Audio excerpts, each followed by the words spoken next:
Between Real Monarchs, SLC, and the LA Galaxy 2 here at Rio Tinto Stadium on what is a little bit of a blustery night here, Sean. You're right. You know, we had forecast for rain, but it turned out it might be just a pleasant evening tonight. And LA Galaxy, Los Dos, they sit at 4 points with the Real Monarchs sitting at 2 points in the Western Conference. Should be a good test. I'm Landon Southwick, joined alongside my partner Sean Blymiller for tonight's broadcast of this Monarchs game here.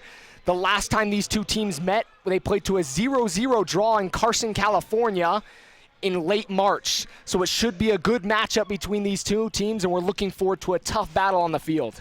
We are, and you know, the players to watch tonight for Los Dos, watch for Raul Mangiola. He's a playmaker right in the center of the park.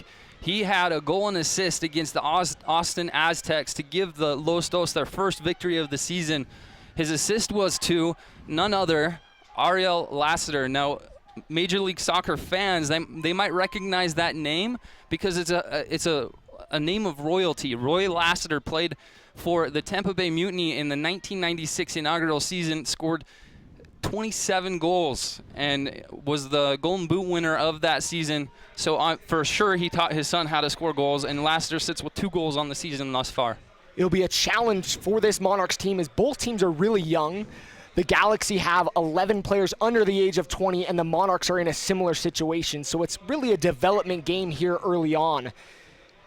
And we're looking for, you know, a good match from both teams. They sit at bottom of the Western Conference, so a challenge from both teams to hopefully get out of the cellar for the Monarchs and an opportunity for the Galaxy to continue their rise. And both teams use this league, obviously the USL, now with 24 teams. They use this as what you would call maybe a farm league that helps develop young talent. Some of the players are on loan from the first teams, and it gives them a time to be on the field and get minutes, right? Gain experience at the professional level. And we'll see that with both sides. Both teams have first-team players that will be playing tonight. And you can note that both teams have academy players as well. It's something they're using to bring their academy all the way up to the first team, that connection.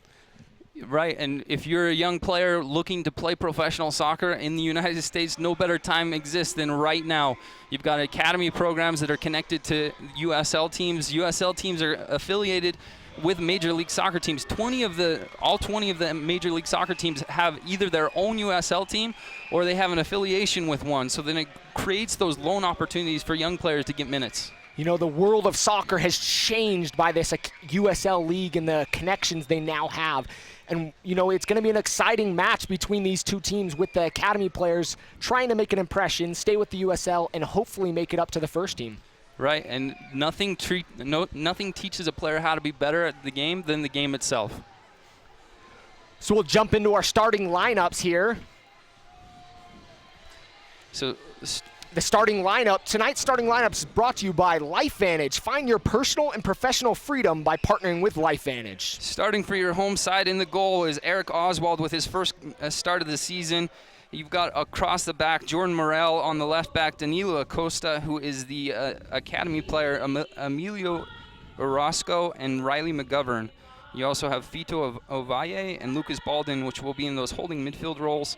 And then Garrett Losi, Ricardo Velasco, and Eti Tavares will be in the attacking mid, and Max Rauhofer, El Tank up top. Tonight's match is brought to you by the famous Budweiser beer, brewed the hard way. The beer that starts with full flavor and ends with a crisp, fast finish. This Bud's for you. LifeVantage, helping people achieve health, wealth, and personal freedom. Real Salt Lake and Monarchs broadcasts are heard on ESPN 700. Your home of soccer in Utah is Utah's #1 sports talk, ESPN 700. Valley Fair Mall has it all. And by Rio Tinto Kennecott, we invite you to take a closer look at riotintokennecott.com. We're moments away from kick here. In the stadium, we're just waiting for the national anthem to finish up. Sean, what are the keys to success for the Monarchs tonight? You know, the Monarchs have had a lot of success in possessing the ball. Now, we'd like to see that possession turn into attacking opportunities. And with the signing of Max Rauhofer, El Tank up top, his first game was against the Colorado Switchbacks. Scored a goal, but he provides that link up, that ability to combine going forward. You know, Ricardo Velasco has mentioned this week that he's been excited. He's been able to combine with El Tank. And, you know, the one positive to pull from the game last week against the Switchbacks, they had 2 goals. It's the first game that they've had multiple goals. Garrett Losi had a fantastic, excellent service to Eti Tavares for the opening goal, and they had almost the exact same combination later on in the game that could have tied the game at 3-3, and then soon after, the Switchbacks put 2 goals away. So it'll be interesting to see as we combine going to goal in the attacking third. Are we able to combine passes and put those penetrating passes in behind? You know, the big key, something to focus on from my end, is the Monarchs have struggled giving goals up early. They've been scored on in 3 different games. They've been scored on in the 7th minute, 12th minute, and the 28th minutes. So that's been something that they haven't been able to deal with. Yeah, that's a very good point, and you don't want to start the game, especially the first 10 minutes where you already bury yourselves in a hole, where you have to pull yourselves out. You know, and so it'll be very important and vital for the Monarchs to get a good start and to not give anything silly away. A couple years back, you remember the Real Salt Lake years ago, they would have that same kind of problem. They gave away goals early on in the game, and they fixed that. And I imagine Freddie Juarez and with his coaching staff, that's something that they will change. You know, it's good to note in a season like this, it's not a sprint, it's a marathon. This is a youth team, a young team out on the field. For example, one of the players last week was getting ready for prom post-game. So we're talking a team that some of them are still finishing high school. So it's a young team, not a lot of experience. Max up top brings 10 years of professional experience. So we'll see if his leadership can translate here onto the field. He scored last week. Strong in that sense, and we'll see if he can provide that extra little bit that they need to be a successful team here in the USL. Now, he spent 7 years in his native country, Uruguay, playing professionally, and then 3 years in Spain's 2nd division. He stands at 6'1", 190 pounds. That's why they call him El Tank. He's just a big, solid target forward that's going to hold players off and allow his streaking runners, attacking midfielders to join in the attack and get in behind. So I'm excited to see what he offers when there's not 2 inches of snow on the grass. We'll see what happens. The weather has not been the friend of the Monarchs recently. They played last week in the snow, 2 weeks ago here at Rio Tinto in the rain. They have just not had great weather for games at Rio Tinto. And tonight's a bit chilly, maybe a little bit colder than Los Dos would like, that they're accustomed to in LA with their glorious weather out there. But let's start with their starting lineup. You've got Clement Diop as their goalkeeper. Oscar Sorto is a U.S. international on the under-23s. Daniel Steres, Dave Romney, Joe Franco. We've already mentioned Ariel Lassiter, Raul Mengiola, Andre Aris, Alejandro Covarrubias, Jack McBean, and Ryo Fuji. And we have kicked off here at Rio Tinto Stadium. Ball's going to be swung along the back end. And the back line, you'll notice that, Sean, that's something the Monarchs will look to do all game. Coach Juarez loves the team playing out of the back. You already see Rauhofer getting mixed in, challenging, throwing his shoulder, big frame into the defender. But going back to what you're saying, Landon, they'll try to build out of the back. It'll be interesting to see how they do that with some missing pieces. Fanio Cavita is with the senior side in New England today. Some young players, Danilo Acosta is the academy player playing. Sorto with the free kick, looking for McBean, and that will be headed back to the keeper, Oswald, for the Monarchs today. Getting his first start. Ball's going to be on the near side, played up to Losi, and Losi just a touch too hard for Garrett Losi, the local product. Yeah, him and Eddie Tavares combined very well a couple of times in Colorado Springs last week, and it will be fun to see with a true grass surface without anything helping or getting in the way like snow was last week. But ball's going to be knocked out on the near side, and Jordan Morrell will throw it in for the Monarchs. Second ball in the field, and they'll wait for that to be kicked out of bounds. Morel looking for Losi over his head to Rollhofer. Ball's going to be kicked into the midfield. Mendiola, and that ball's going to be intercepted by McGovern. McGovern's a player who had a great game the last time the Monarchs and Galaxy played. He was named to the team of the week that week for the USL. As there's a foul in the midfield, and Corvarubius will stand over it. And Arras will end up taking the free kick for Los Dos. Galaxy enter tonight's match with a 1-3-1 record on the season and 4 points. Monarchs with an 0-3-2 record with 2 points. Ball's chipped into the box, headed back by McBean into the waiting arms of Oswald. Oswald doing very well. He was the 2014 Big East Goalkeeper of the Year. To hold on to that, not parry anything or spill anything for Los Dos to bury in the back of the net. Ball's going to come to the far side, just at the midfield stripe. Riley McGovern will throw it in. So that one's out of bounds.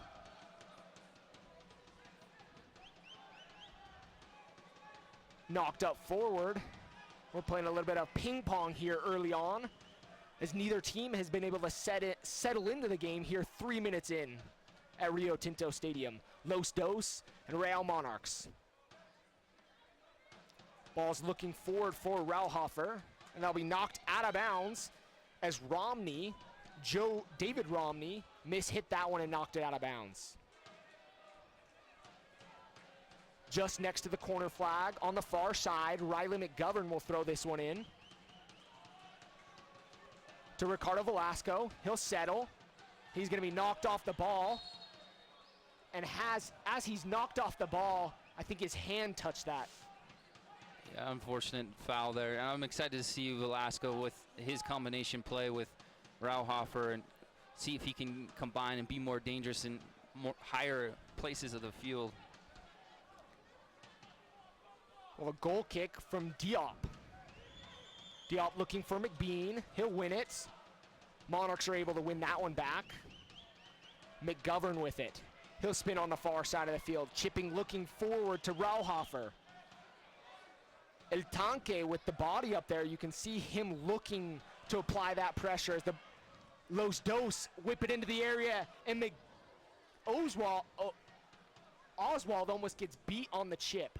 Yeah, it was almost looked like an errant cross that almost beats Oswald just under the crossbar, lands just on top of the netting. Mendiola is a dangerous player on this wing. Like we mentioned, he leads the USL Pro with 4 assists in 5 games. He also has a goal to add to that tally, so sits at 6 points total. And we mentioned Ariel Lassiter has 2 goals to lead the Los Dos. Rauhofer wins that one. He'll settle the ball. Moving into the attacking third, sends it out wide to Losi. Losi back to Baldin. Baldin with the shot, and that's just wide. Good ambitious effort early on by the Monarchs. You know, just 6 minutes in, you want to be able to test the goalkeeper early, see if he has any nerves. You know, Diop comes from the 3rd division in France, playing with Amiens Sporting Club, but it's good to test him early. That forces the back line to step forward and not allow shots from distance. Losi up for the header. He wins that. Will be settled by Los Dos. Los Dos with it on the near side. Great defensive work by Fito. Another local product from Layton, Utah. And that youngster you talked about, the young blood. Baldin's going to be fouled here on the near side. Correction, Velasco is going to be fouled here on the near side. He'll be fouled by the captain, Daniel Steres. He was not happy with that decision. Monarchs have been dangerous on set pieces as they scored their first goal here at Rio Tinto Stadium on a ball played in by Lucas Baldin that found the head of Justin Glad. We'll see if he can make his magic happen here in the 7th minute. Los Dos has everyone back defending. Baldin chips it in, header on goal, and that one's just wide of the nets. Great effort by the Monarchs on that one. It was a good delivery. The header just flicked on, doesn't go on frame. but you've had a lot of Monarchs in the box. The ball's pinged in, and like you mentioned, Landon, Baldin had a superb service to Justin Glad to get that tying goal against the Portland Timbers. Diop's going to take the goal kick for Los Dos. Looking for McBean. McBean's able to settle that, using his big frame up there to settle that one. He's a big kid. He signed his professional contract with LA Galaxy at 16 years old. He's the youngest player that club has ever signed. Monarchs are going to look to swing it along the back line. McBean leads the league on shots. Baldin will switch the ball to the near side, or to the far side. Looking for Velasco, as Baldin's able to get in the way of that one and not disrupt it. Fito with it. He'll look to the far side to Eti. I believe that's Eti's first touch of the game. He has a nice fancy footwork. He's looking, heading to the middle, and his pass is just off the mark and intercepted. Monarchs will maintain possession in the final third. Ball's whipped in to the far post and put just over the bar by Rohofer. This is excellent, though. This is a good start. This is what we talked about, being dangerous in the attacking third, finding penetrating passes and runs to get in behind. That was one thing that they failed to do against the Switchbacks here at home. They had a lot of possession, but they weren't really dangerous with it. We've already seen that in the first opening minutes, creating a couple of chances. El Tanque, Max Rohofer, causing problems for the Galaxy early on up top as he found space on that one. Ball's on the near side of the field and knocked out of bounds by Jordan Morel. He's showing his experience, finding those good spots to just take up space, vital space, volatile space for the LA Galaxy, Los Dos. Galaxy 2 with the ball on the back line, with the captain, looking into the middle as Fiji checks up. Mendiola with it now. McGovern has a tough task tonight to guard Mendiola, but he does a good job on that one. Mendiola's going to find the ball in the far side corner, but a great sliding tackle. That's from Orozco. By Orozco, as he's able to get there, use the nice wet surface to slide into that one and knock it out of bounds. Perfect technique in the slide tackle. Timing was excellent. The rain's starting to fall a little heavier here in Rio Tinto Stadium. Ball's knocked in. Great tackle by Fito as he's able to take that one away from Mendiola. And they'll look up top to Rauhofer. Rauhofer settles it, and his touch is just over the head of Ricardo Velasco. He gets up a little upset of the contact he had, but you saw his frame. You saw him building his frame with his arms extended to his side where he's trying to fend off those defenders. Ball's knocked up on the far side to Franco. Franco looking for McBean, just a touch too far. Big McBean's going to wish he did better with that. With a wet surface, wet ball, it's difficult when you're on a full strike, full sprint like that to get it on frame. Become a fan of the USL on Facebook for exclusive league news and interactive content. What a great switch. Ball's on the near side of the field. Morel. Back to Acosta, who's kind of an unknown product here at Rio Tinto Stadium. He's played with the academy, but not many people know who he is. Right. This gives that opportunity. This is your stage, young guy. What are you going to prove to everyone here in the RSL family? Galaxy 2 starting to settle in as the ball sent on the near side, far side to Franco. Franco's double teams. And the ref's going to point towards Galaxy 2 ball. Ball's in the middle. Chipped up looking for McBean on a pass from Andre Aras. But just a touch too far on that one. Oswald plays short out of the back, trying to combine. It's a bad An errant giveaway. pass in the middle. Fiji with it on top of the 18. He's knocked down McBean. Covarrubias looking in the middle, and that one's going to be knocked away, and Losi's going to gain possession, but will lose it quickly. It's a great job by the Galaxy to to recover. Ovale does a little bump to knock. Look like Raul on the ground. Raul's not happy with it. You can see the center ref, Brad Jensen, out there telling them to calm down, as the ball is going to be swung on the back line by the Galaxy 2. Looking up to McBean. His pass is to no one, but will be picked up by Covarrubias. He'll swing over to Stairs, to Sorto on the far side. You'll notice from Los Dos, they interchange a lot in their midfield. McBean looking for the pass, and he is well defended by the Monarchs on that one. Covarrubias started out wide on the right. Now he's shifting over side to side. Also checking very deep into the defensive back line for the ball.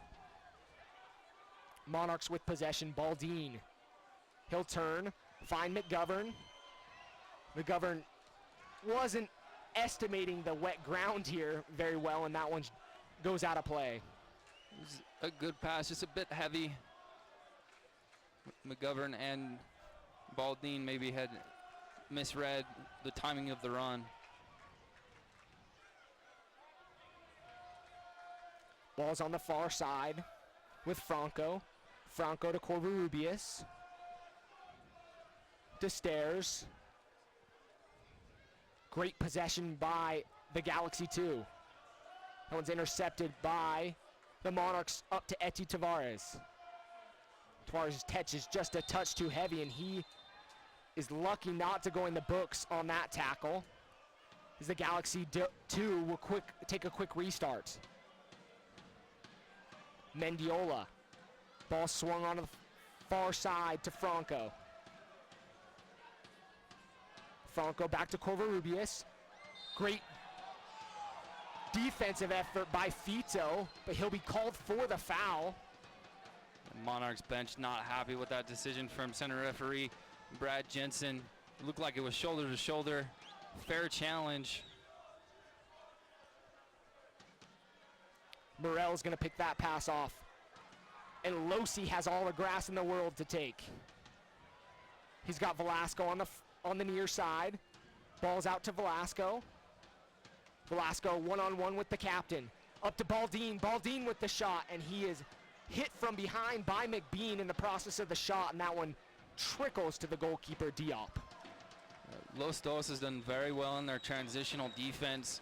When they lose possession, whoever is closest to the ball, Monarchs a couple of times have been caught with their head down, the ball at their feet, and they don't realize that someone's tracking them just behind.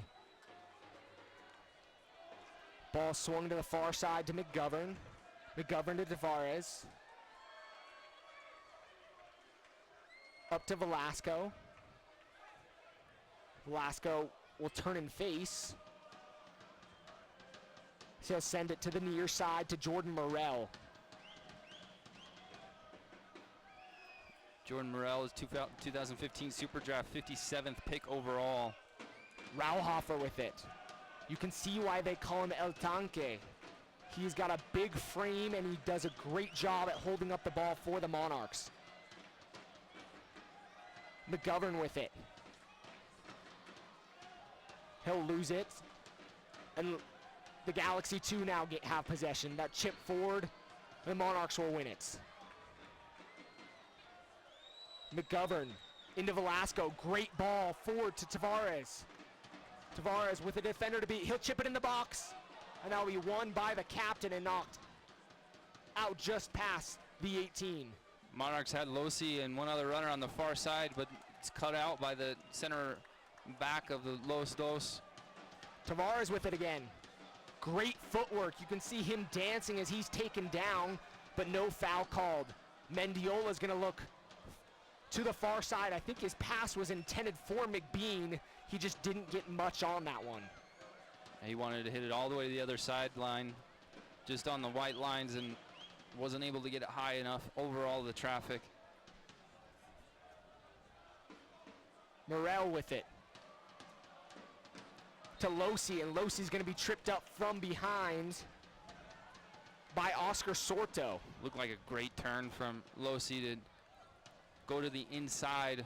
Sorto just dumps him there.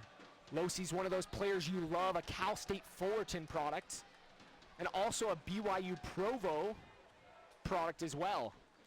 And he's very good one-on-one and going to goal. It's interesting to see him out wide. He's been more of a traditional forward, different position for him.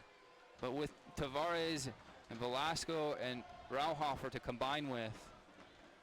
Ball's out of play off Riley McGovern as that touch nicks his knee and gets away from him. The rain starts to fall a little harder here at Rio Tinto. Smaller crowd on hand tonight for this one. Ball's knocked over up over top, and the keeper will come out. You see the wet surface. Ball just skips on. Oswald didn't think he was going to make it to him. Baldine, the captain, with it. Over to Losi, to Velasco. And back to the back line. Swung back to the keeper. This is what I think Coach Freddie Juarez is looking for, that the team plays out of the back and they're comfortable playing it back to their keeper. On this wet surface, you have to be a little bit careful that it doesn't get away from you, but it's an opportunity to stretch the field a little bit, open up those channels for you. He's always talked about adding that number into the attack so you have that number advantage. More of like a sweeper keeper. Ball's going to be played on the far side to Mendiola, and that one's going to be over his head and into the bench of the Monarchs. Remember, these two teams tied 0-0 the opening match of the season in LA at the StubHub Center. It was back and forth like this there as well.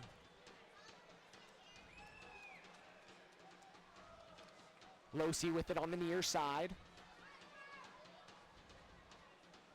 Nice little footwork. So he's not able to keep that one in. And it'll go out of bounds for a Galaxy 2 throw-in here on the near side. Showed a little bit of individual skill to turn his defender. Looked like he kept it in. McBean's not able to settle that one, and Losi will have the ball. If they look quickly, they had an opportunity here on the far side. This game 20 minutes in, we're still scoreless here at Rio Tinto Stadium.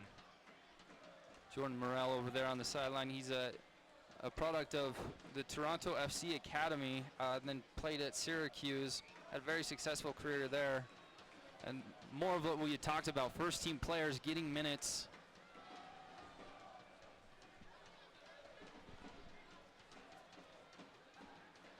McBean over to Aris. Aris is in the box looking for Mendiola, and that one's cleared out by the Monarchs. Good opportunity for the Galaxy 2 on that one. Ball's chipped in and will skip out of bounds across the touchline. Have you visited the new USLsoccer.com? Get the latest news and live stats and check out the new social media hub. Here's the Monarchs building out of the back again, playing short to Ovalle. Baldine checks back into the defensive back line to receive that ball. Coach Kurt Anolfo for Los Dos, in an interview this week, he talked about how good of a team Monarchs are. They play very well. They just haven't gotten the results as of late.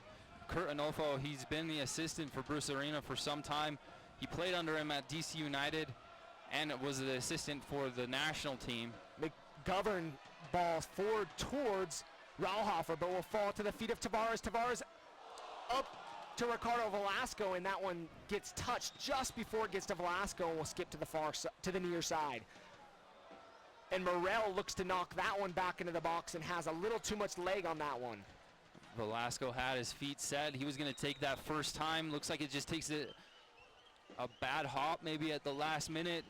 He's not able to connect completely like he had hoped. The Monarchs need to continue to look for Rauhofer up top. He's a Great target forward, and from talking with coaches today, I heard he is just calm, cool, and collective in the box. You know, he might be cooler than the other side of the pillow. And the 10 years of pro experience will probably add that to his professional portfolio, just that calm and personality and that link-up play. That's what I'm looking for the most, especially with those secondary runners. And Dunny talks a lot in the broadcast for the senior side, is having those overlapping and secondary runners in behind. And he's going to allow that. He's more of like a Sabarillo, right? More of that attacking, that target forward. Ball's here on the near side. Morel with the throw-in to Losi, and he knocks that one forward as Rauhofer's looking for the foul. Won't be called. McBean just had a two-hand push on Danilo Acosta.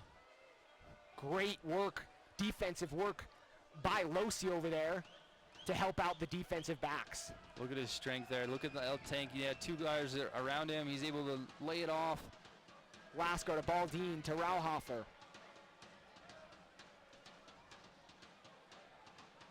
Morel is going to switch the field.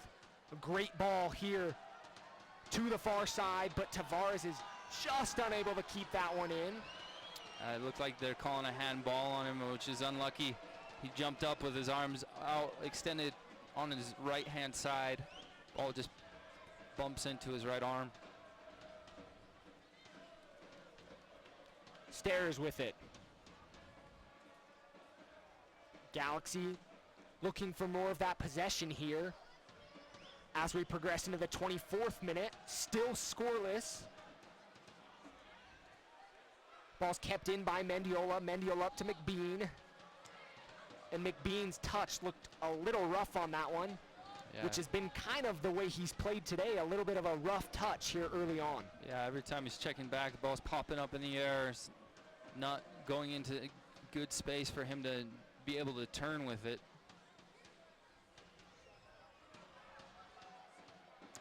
That might be credit to the Monarchs back line as they're adding pressure to him every time he receives the ball. Baldin almost picks off the pass for the switch. Aras sends it to the near side. And that will be picked off by the Monarchs, who will look to knock it forward to El Tanque, but that one's too short to make it there. McGovern will pick up his head as the Monarchs try to get settled in the back and keep that defensive shape. Good checking run from Velasco to find that little gap. Losi with it to Baldin. Baldin quickly gets it out to McGovern on the far side. McGovern will move forward. You can tell he has speed if he needs to use it. To Baldin. Back to McGovern. McGovern, 2v1. He'll go in, and that one's knocked away by Mendiola. And the Galaxy 2 will have possession. Looking up top to McBean. Far side. The Monarchs aren't careful. There's a man on the near side, as they'll settle and the Monarchs will get their defensive shape set. Defensively almost turns into a 4-5-1. Allows for this to happen. RS goes forward. He'll lose the ball, then foul. Losi as he's going forward, and he'll be booked here in the 26th minute for a professional foul as he slowed down the counterattack. Losi does well to use his body, fend off Aris, and Aris is a big dude, big guy that is trying to step in front, and Losi just uses his body to hold him off. Brad Jensen, the center referee, didn't hesitate to show the yellow card on that one because it was what is known as a professional foul to slow down that fast break by the Monarchs. Fito with it.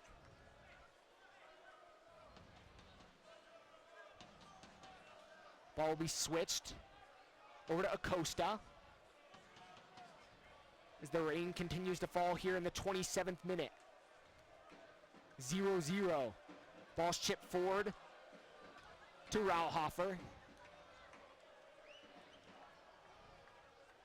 Ball's gonna find the feet of Lassiter. Lassiter's looking in the box. He'll knock it in, looking for Mendiola, but a great defensive effort by the Monarchs. It looked like Orozco slides in to clear that off the line, because you had Mendiola that was just streaking in the box, ended just in between the penalty spot and the 6-yard box. Well, ball finds his feet. More than likely, he's going to bury that. It's going to be a corner kick here on the near side. Orozco and Acosta have done very well in the back in their center back partnership. I believe this is the first time they've probably played in a game together, let alone a professional game. You talked about not giving away a goal in the opening minutes of a game. We're in the 28th minute. Can they seal the first half with no goals allowed? Corner kick, ball's knocked in, and that one's gonna fall across the 6. But we'll find the feet of Lassiter, and he'll be dispossessed. As Baldine's looking forward to McGovern, to Fito. And Monarchs look to break. Here on the near side, Morel to Rauhofer, to Velasco, and he'll slow things down. Missed little touch by Baldine as McBean goes directly through Velasco. He's not shy in a tackle, that's for sure.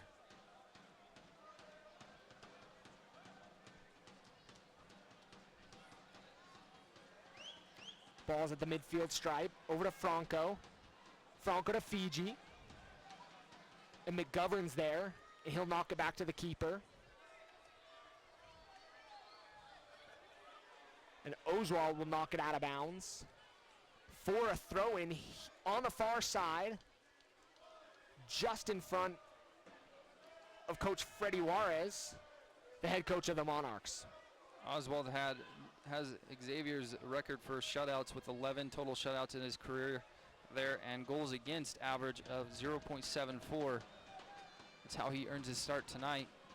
A tactical switch by the Galaxy 2 as Lassiter and Mendiola have now switched sides. Ball's knocked into the box, and McGovern's there to head it out of the box and for a throw-in on the far side.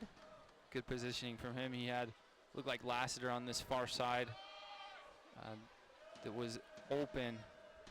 Ball was headed right to him.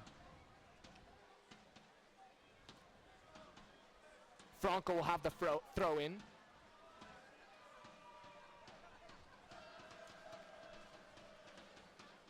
To McBean. Covarrubias with a nice turn as he's able to elude the tackle of Fito. Nike is a proud partner of the USL. Follow @Nike Soccer on Twitter for all the latest Nike Soccer information. McBean in the box. Still with it. He'll knock it over. A shot, and that one's blocked by the Monarchs. McBean with it, and his shot is saved by the keeper.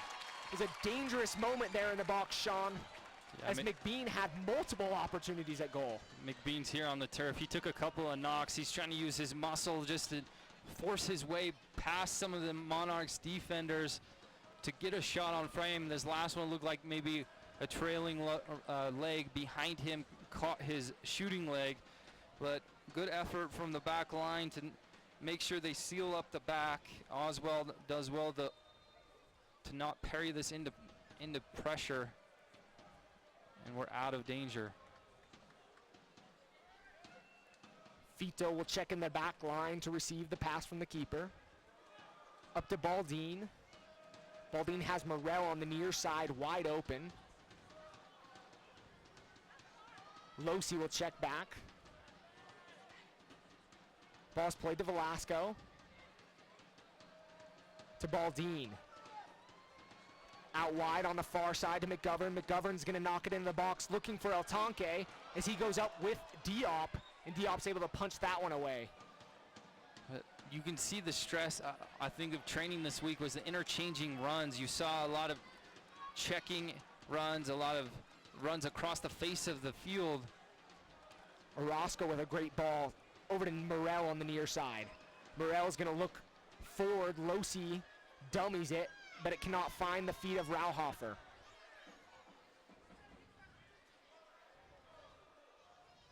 Mendiola's going to collect for the Galaxy too. To Aras. Ball skips to McBean, and his touch just let him down again.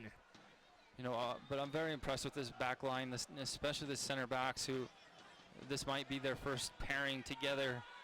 They've done very well to be organized and step and provide that pressure you talked about right on McBean's backside. Ball's going to be headed back to Diop. Diop will give it up to the captain, Steres. To Franco. To Romney.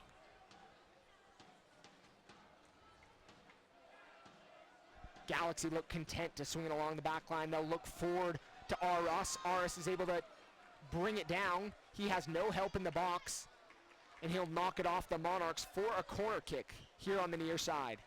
You know, Danilo Acosta doesn't look super imposing in size, but he's done very well in his positional awareness. You saw him there cutting off the cross from Aras. Doesn't try to win the ball, just makes himself big to not allow the cross to get into a dangerous area. Andre Aras will head to the near side corner to take the corner kick. Here in the 34th minute at Rio Tinto Stadium, we're still scoreless on this rainy Saturday evening in Sandy, Utah. His ball will be whipped in, looking for McBean, but it finds the head of Covarrubias, and he heads that into the waiting arms of the Monarchs keeper. It looks like he's backstepping. He's not able to really put his full body force into it. So the ball's in behind him, so he's not able to get the full torque on the header. Morel with it. He's looking forward to Rauhofer, just a touch too far, especially here on this wet grass surface at Rio Tinto Stadium.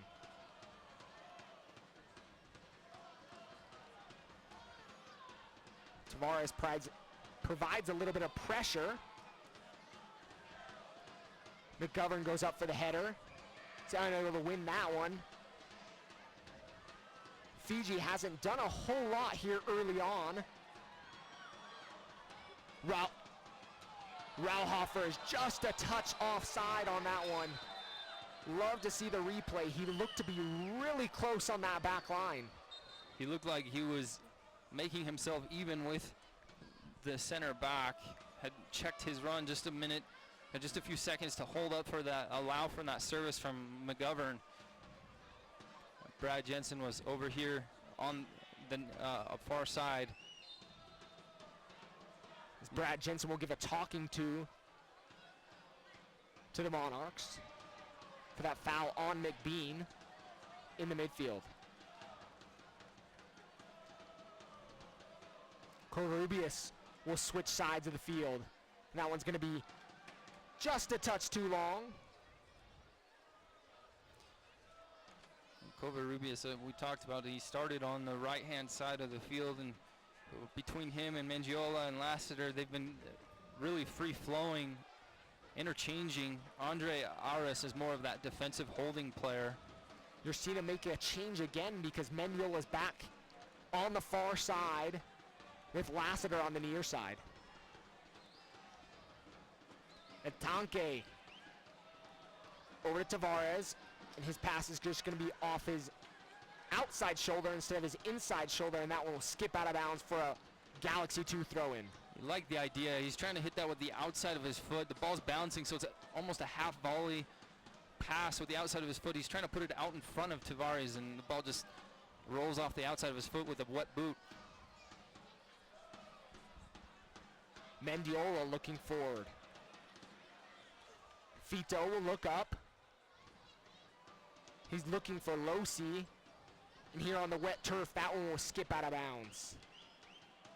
You like the idea. He's just trying to switch the point of attack, but it's a bit ambitious because of the wet surface. It's hard to combine and connect on those long balls. It's got to be right on the body of your teammate. Great pressure by the Monarchs as they force the Galaxy 2 to kick that one forward. Morel looks inside to Fito.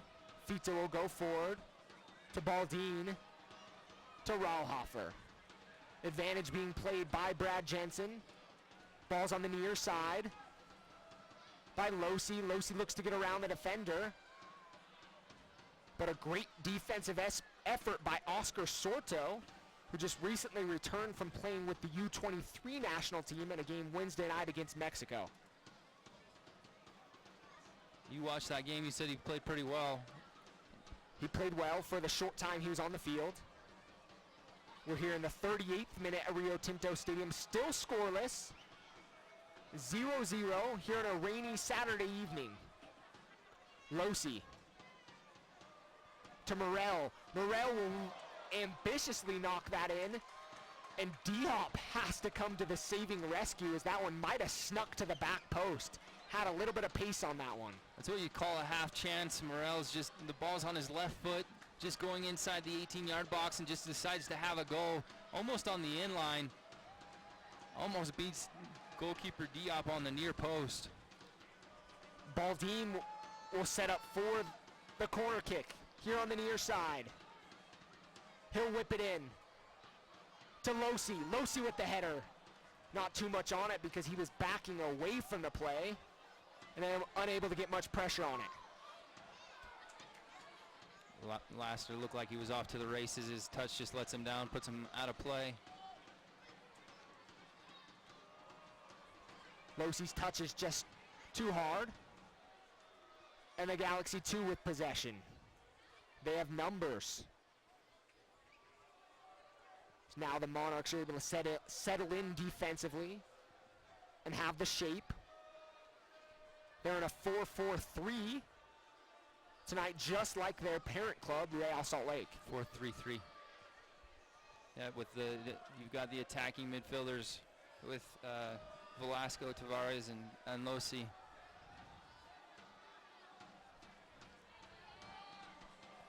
Romney over to the captain, Steres. Sent to the far side to Franco. And Tavares is going to settle it. Tavares has speed, but no help. He'll go forward. Gets around his defender. Great fancy footwork up to Baldine. Baldine on the 18. Looks in for Rauhofer, and that one's going to be knocked away. Ball still in the 18, looking to clear it. And Fito will go forward. Monarchs looking to apply some more pressure here in the last few minutes of this first half. Velasco with the shots. Looking for that corner. Just not able to get much spin on it to get it around the keeper. McBean trying to counter the other way, and here's the youngster doing very well.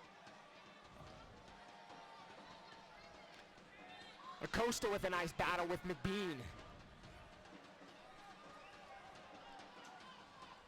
Ball's going to be whipped in the box.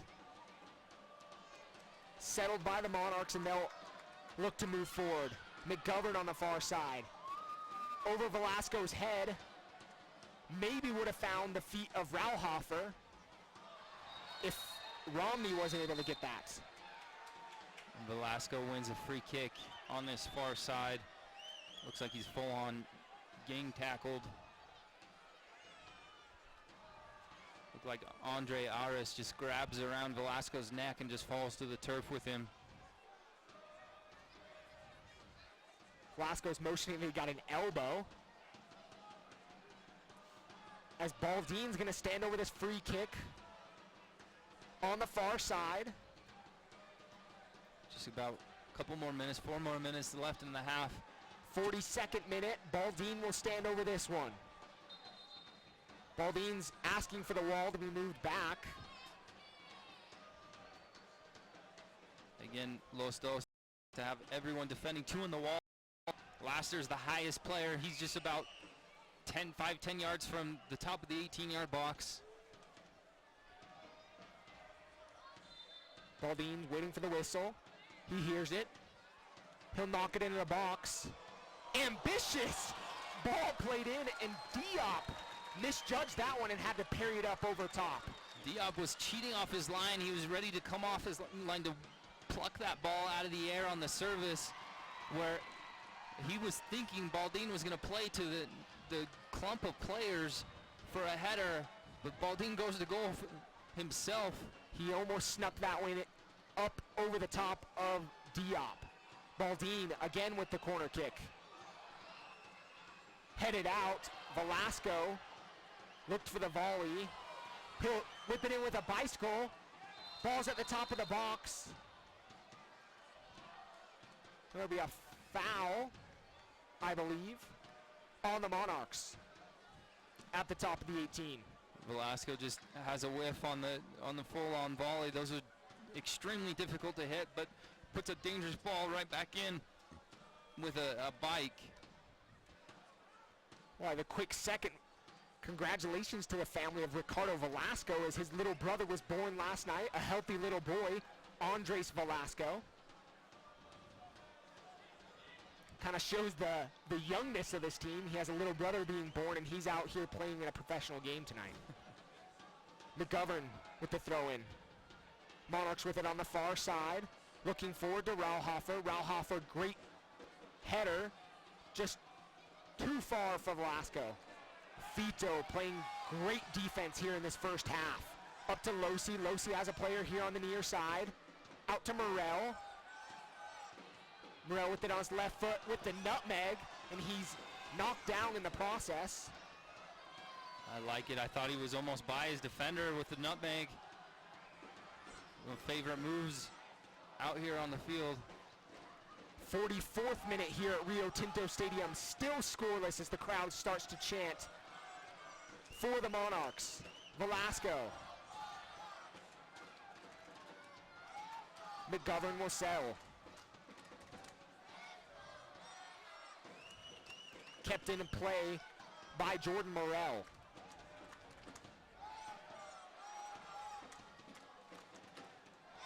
Ball's up to Rauhofer. Does a great job to try to unsettle it. And he'll foul Covarrubias in the process. It was very close, though. He had built his frame extremely well to hold off the defender. Looked like it was either Steris, I believe, that was on his back and just sneaks around him.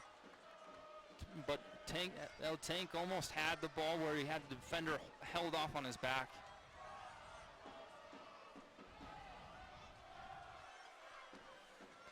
Ball's going to be swung to the near side. Steris with it. In the midfield to Aras. To Lassiter.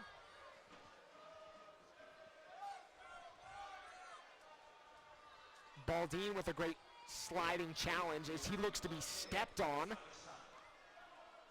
And the fourth official announces 1 minute of stoppage time here at Rio Tinto Stadium. The ball's put out of play to give some attention to your captain, Baldin. Looks like he's stomped on. He's not happy with Lassiter.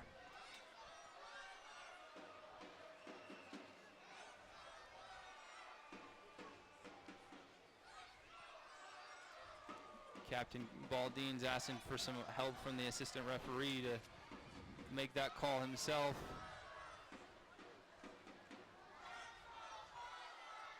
This play still stopped here at Rio Tinto Stadium. 45th minute here in stoppage time, 0-0 here in this first half. In late March, these two teams matched up in Carson, California, and played to a 0-0 draw.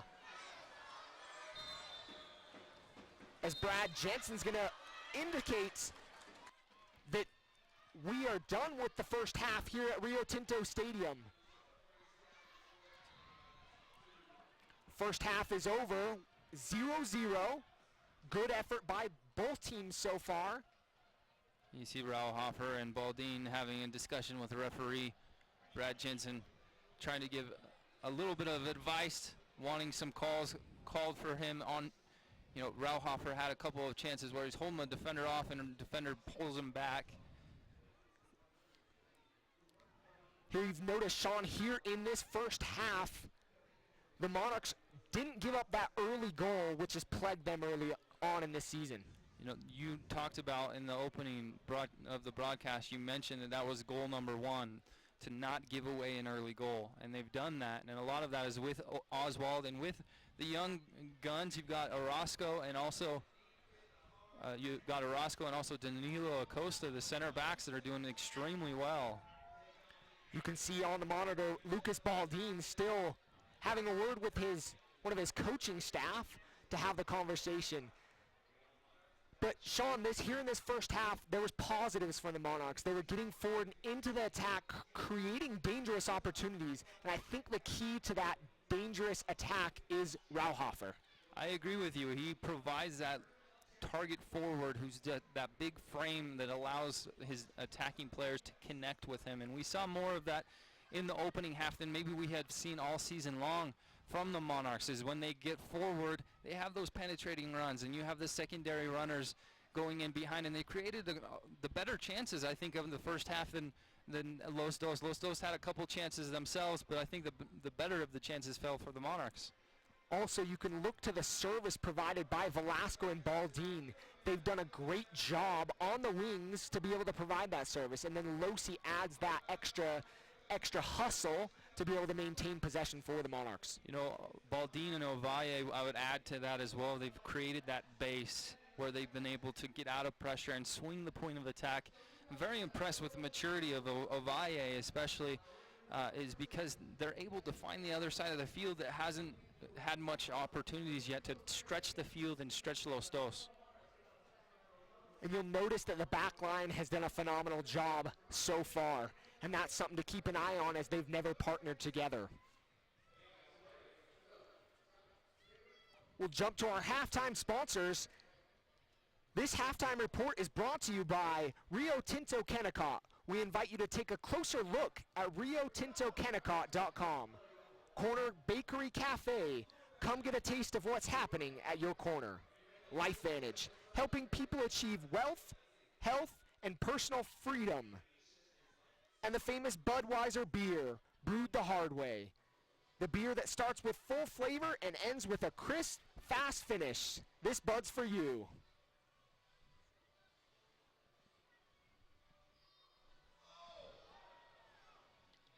Are you looking for the perfect location for your new home this year? Are you interested in a housing community that offers you beautiful mountain views, 3-car garages, walkout basements, and quick access to Salt Lake City or Utah County? If so, the lots at Maple Hills are the perfect location for your new home. Located in West Jordan, the Maple Hills community grants you all of the amenities you need for your lifestyle. To learn more information on the lots and home builders, visit maplehillscommunity.com. Real Monarchs are proud to announce Valley Fair Mall as our newest corporate sponsor. With tons of new stores, delicious new restaurants, and one of the best theaters in Utah, Valley Fair Mall is sure to be your new happy place. And coming soon to Valley Fair Mall, the most affordable place to buy Real Monarch tickets in the state. Valley Fair Mall, 3601 South, 2700 West in West Valley City. Valley Fair Mall, new life, new style. Looking for an apartment in Midvale? You can't beat the brand new lofts at 7800 in the hot Bingham Junction section. The contemporary 1, 2, and 3 bedroom apartments just opened in August and feature large wraparound balconies, quartz countertops, and stainless steel appliances. There's even fiber internet. Guys, are we syncing this the halftime with TV as well? And it's all located right next to Trax. The lofts at 7800. Visit isyourhome.com for info. This is your home of ESPN, the Utes, and RSL Soccer. Guys, are we syncing the halftime with TV as well? Woodruff, ESPN 700. Do you know where your beer is brewed? With 12 breweries spread out all across the United Guys, States, a fresh Budweiser is closer than you think. Back in 1876, we had one St. Louis brewery, and we've stayed true to that original recipe. We still use hops we hand-select ourselves. We still use our exclusive Beechwood aging process. We've just got more local brewers now, so we can guarantee fresh Budweisers for everyone. Great times are waiting. grab some buds. Enjoy responsibly. Anheuser-Busch. Out here tonight, standing room only, 20,000 loud, strong, and proud RSL fans here tonight at Rio Tinto Stadium.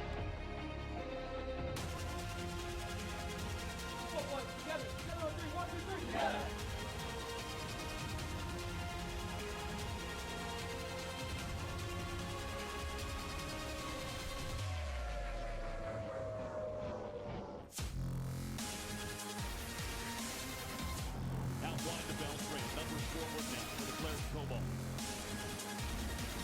Mulholland with a flick on, beauty. Dummy ball, top of the box, grab a boy in, shots on Rio, and goal! 2-0, Real Salt Lake. Great recovery, Olmes Garcia.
Should probably do it here tonight. 2-0 RSL.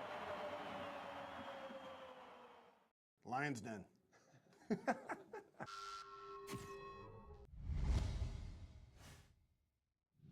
Welcome back into the Lions Den, our weekly visit with RSL head coach Jeff Cassar. Jeff, how are you this week? Doing good. Warming up today, so it's good. It's been a big week in MLS with Montreal advancing to the Champions League final. What kind of things did you see in them, and what kind of advice do you have for them heading into what's going to be a busy final week for them? Oh, wow. I mean, I'm sure Frank's got a good idea of what he's going to do with this team, so he doesn't need any of my input. But, you know, just preparation, making sure the guys are focused and, you know, and preparing their bodies for those two legs. You know, we're all pulling for them here in the MLS. They're representing our league, and I wish them all the best. Do you allow yourself to gain a little more perspective on just how difficult a task that was for you guys to advance to the final? Yeah, I mean, it's a lot of preparation for that tournament because it's right in the middle of your season. A lot of times when you're getting ready for it, you're going through Open Cup, regular season, national team call-up, so it's a lot of preparation. And I know Frank and the staff are, I'm sure, doing a great job, but it's a credit to them, that's for sure. Looking at where this team is right now, you guys have had a lot of stops and starts this season, guys coming in and out for injuries, international duty and whatnot. Does that make it difficult to maintain momentum over a long period of time? I mean, it could, but we don't look at it that way. You know, it's when you're building the team. You know, Craig and I and the staff are getting together and making sure that we're a deep team and we feel comfortable putting in multiple players in each position. And that's the beauty of RSL is that something moves out, something moves in, and you keep moving forward. And so far this season we've done that. Javier Morales with 2 goals and 3 assists in the last 3 games. Another goal last week against San Jose. It doesn't surprise me. It always impresses me. But I'm really more impressed with the way that he's preparing himself for this. It's not a surprise he's going to play good. But the way he's taking care of his body, the way he's preparing both on the field and off the field, doing video, I feel like he's prepared. I feel like our team's very prepared, and we're playing some good soccer right now. You guys are getting ready to head to Sporting Park, play Sporting Kansas City, a team that this team's got a little bit of a rivalry with. How do you guys break through at Sporting Park, though? Well, I think it starts with the intensity. They're a very intense team, whether they're home or away, but especially at home. The crowd is a very energetic crowd. They're really close to the field. The team feeds off that. How can we take them out of that? How can we take the crowd out of the game, whether it's possibly getting an early goal, whether it's making sure we have good possession to take the momentum and the energy out of the stadium, and then when we get our chances, put them away. I would imagine you crossed paths with Peter Vermees quite a few times over the years. How does he differ as a coach than what he was like as a player? Not too much, to be honest with you. I mean, he's a competitor. That's what I remember him as a soccer player. Played a few different positions, and he's got a team that fights and has the same spirit that he does. It's similar to San Jose. They play similar to Dom, and they take on his personality. So that was a great match for us to prepare for this Kansas City team, because we're going to have to come out with the same intensity defensively. And if we can sharpen up a few things in some other areas, and we also have to defend set plays like crazy against Kansas City. And if we're strong in those areas, then it could be a good night for us. This team take on your personality? I don't even know. I'm a schizophrenia, so I got a lot of personalities. But I hope. But I like to have fun, and I think our team had fun this last weekend in San Jose. So that's great when your players are having fun and putting that kind of performance out on the field. How important is that, just in moving from one week to the next, knowing the guys are having fun out there? When they're having fun, they're gonna give their best effort. If they're playing tight or anxious or upset, you can see it. But when everyone is having fun, working hard for each other, it actually gets easier. And I saw a team that was not one person around the ball, but 2 and 3 around the ball defensively, and which led to a lot of our chances. And that's been a staple of ours in the past, that a lot of our offense comes from our defense. Thanks, man. Appreciate it. Lions Den.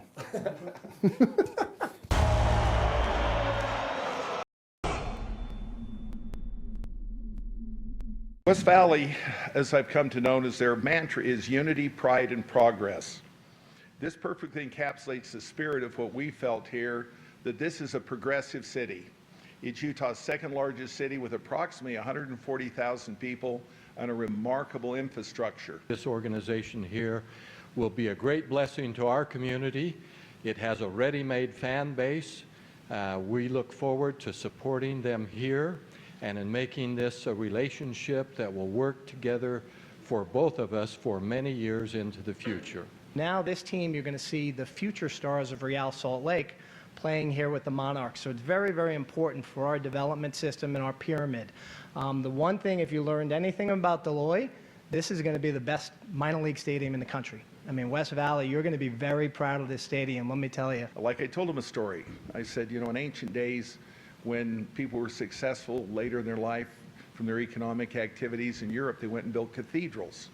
So you go to Milan, you go to Florence, and the Medici's built a cathedral. So I'm getting old. And I look, I said, well, what do they do nowadays? And they build stadiums. So why not build a stadium?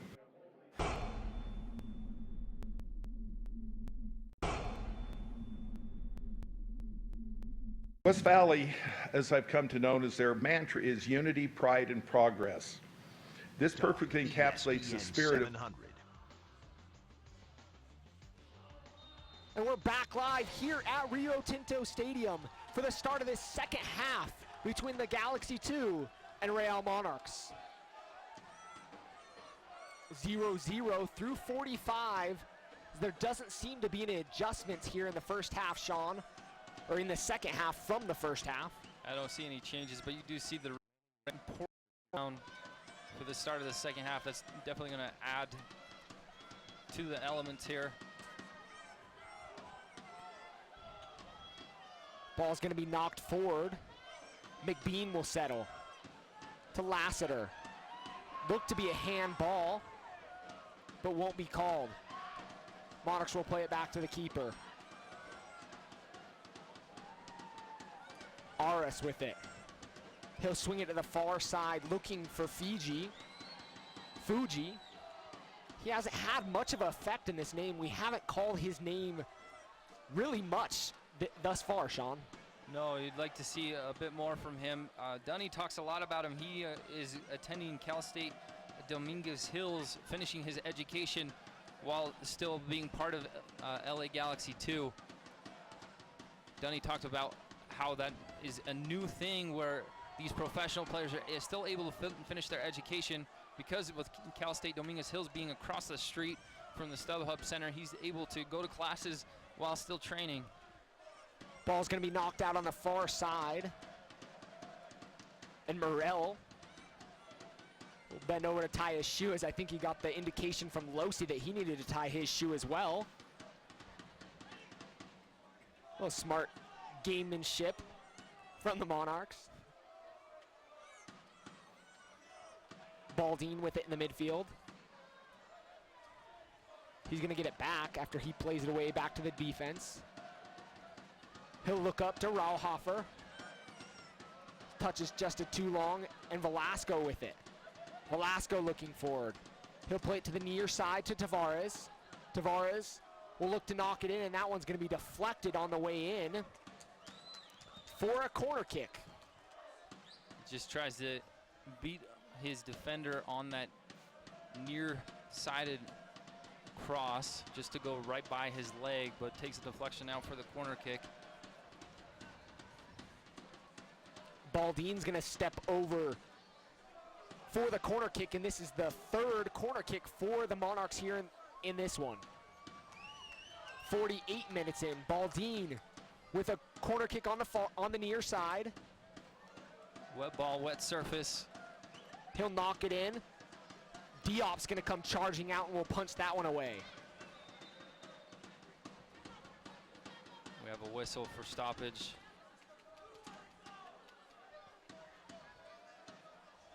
Maybe he was signaling almost a Rauhofer, like a tug.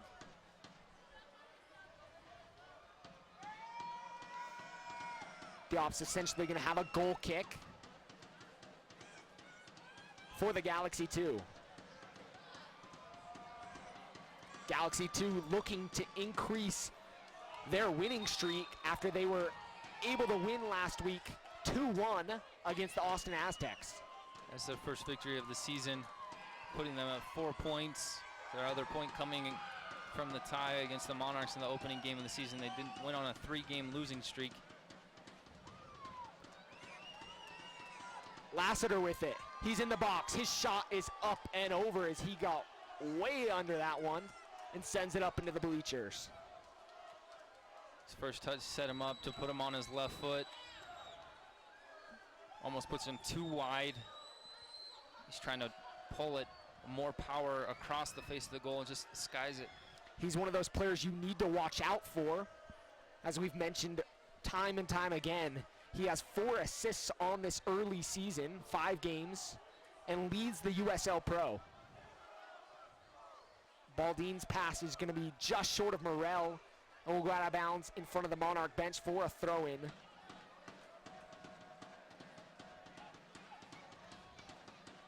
Captain Steres will play it back to his goalie Diop.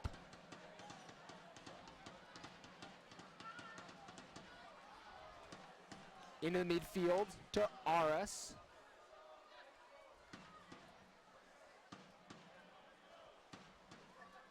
Monarchs with it on the back line. Ball's going to be played too far, but a great stab by Baldin. Not something you recommend, but he was able to stab it in and knock the ball out and away. El Tank almost gets slipped through. That's a decent through ball. McBean will come from an offside position to receive that ball, and he'll be called for offside. Opening couple minutes of the second half has been played in the midfield. Neither team getting much view of the goal. Lassiter just had that lash at goal that went sky high just a few moments ago, but majority of this time has just been both teams testing each other. Losi finds a gap. Back to Baldin. On the far side to Velasco.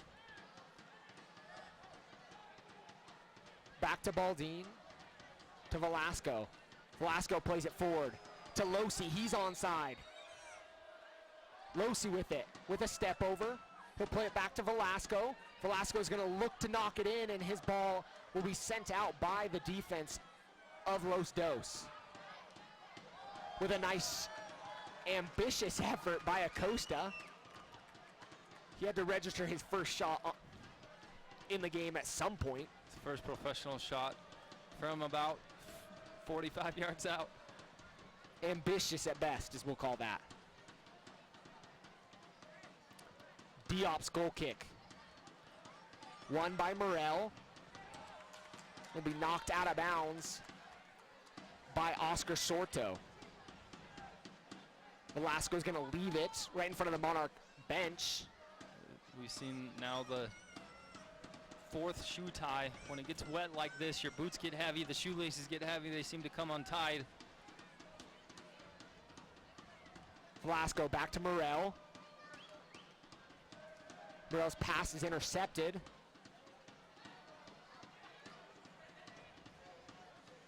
Aras with it. He looks up, looks for McBean. Nice ball up over top. Skips on him. And Acosta's going to send that probably up into the box seats here at Rio Tinto Stadium. Sometimes you just got to play safe as a center back, as a defender. You don't have to try to win possession. Just put it out of danger. Definitely waiting for that help, and he was able to knock that one out of bounds and wait for his defense to settle back in. Stairs with it. Up to McBean. McBean's pass out of bounds. Too hard, as he's done multiple times tonight. Bouncing ball, wet service. He doesn't exactly look like the same player that he has in the past. Might just be one of those days for him. Up to McBean. That was a good nice interchange. As Morel's able to pick that one off. Rauhofer realized he was offside on that one. Held up his run, and he'll take a skip out of bounds in front of the Monarch bench as the Monarch players are just getting up to warm up here in this second half. 54th minute. Juarez sends the troops to get warm. Baldin. That one's going to be deflected. Losi with it. Losi's going to slow things down. Over to Velasco. Velasco has the help of Baldin. He'll go at it. He'll take a shot from the 18. And that's going to be parried away by Diop. Great effort by Ricardo Velasco as he tried to beat Diop on the near post. Morel shows his strength, beating McBean on the header.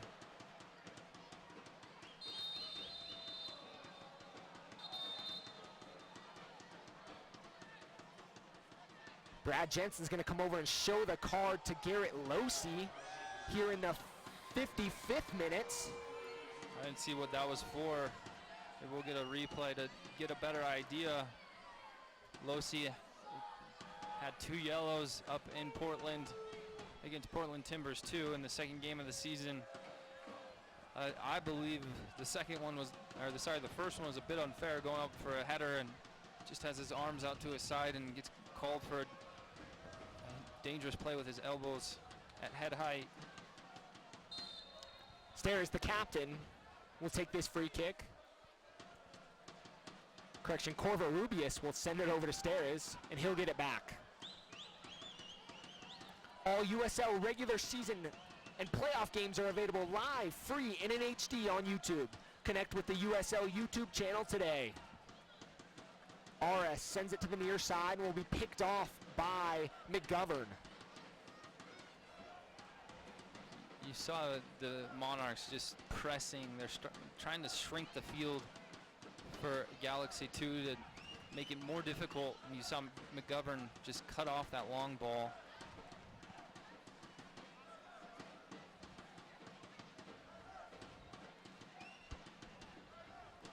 Ball's on the far side, swung in and knocked out by Acosta.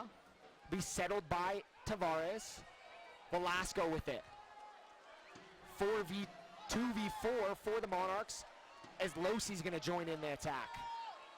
Losi will go at it. His shot on Diop's going to be saved and brought into the breadbasket.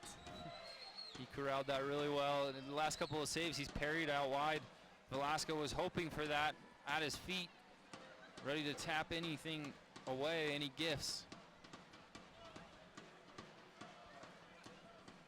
Losi's able to hold things up. As Brad Jensen will blow the whistle for a foul just over the halfway mark. We're here in the 57th minute here at Rio Tinto Stadium on a wet, rainy Saturday evening. Here in this second game of a doubleheader, with Real Salt Lake having played the earlier game. Ball's chipped in looking for Rauhofer, and Diop will come off his line.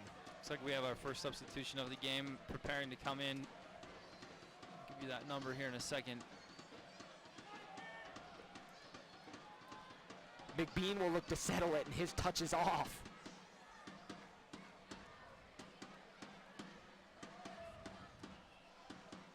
Throwing for the Monarchs. Knocked forward. McBean will head that back towards goal. Monarchs with possession. Fito over to Baldine. To Acosta. To Orozco. You know, Landon, I think we're going to see more of Acosta in coming games. He's done so well tonight.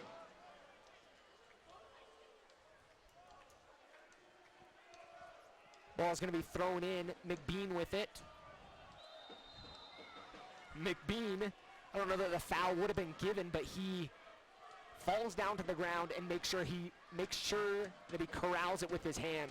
Just full on picks it up with his right hand to force a call in from Brad Jensen. This is in a dangerous area for the Galaxy 2, Los Dos, to serve a ball just in the box. Dangerous free kick from the near side. Ball's going to be played into the box. Sent to the far post. And there's no touch, as all the Galaxy players are calling for a touch as that one skips through the box and out of bounds for a goal kick. Almost looked like Lassiter was campaigning for a handball call.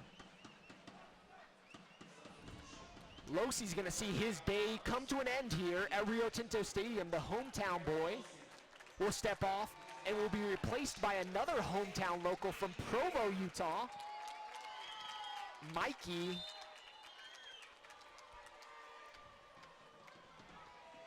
Maicon Orellana? He's been playing professionally in Europe for the past few years. He was at the academy at one point and as well played at Provo High School. He's wearing number 28, you just saw there on the ball.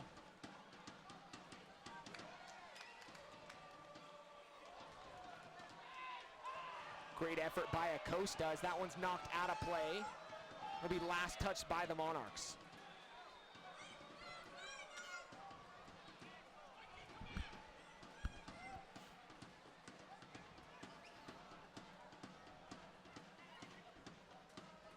Sorto looking forward to Mendiola, and that one will cross the end line and be a goal kick for the Monarchs.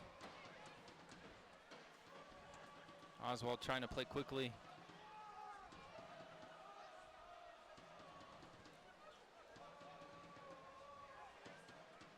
Ball's played forward.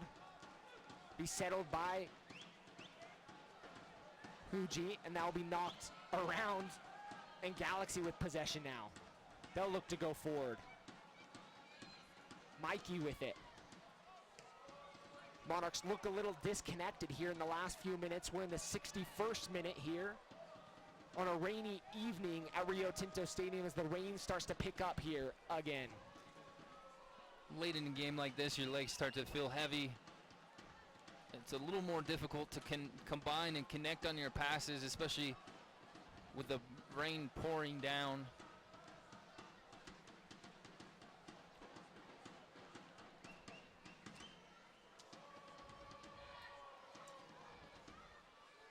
Ovale with it. Ovalle. Out to McGovern. His pass is picked off. Aris with it in the midfield. Otis. Ball swung forward to McBean. He looks to corral it. Mikey's pass, Mikey's ball was just a little too far forward for him, so he wasn't able to get possession on that one. Baldine up for the header. He's gonna have an elbow to the back. And that'll be a free kick for the Monarchs here in the 62nd minute. Galaxy last couple minutes, Galaxy 2 have had a shift of momentum, have been a bit more imposing.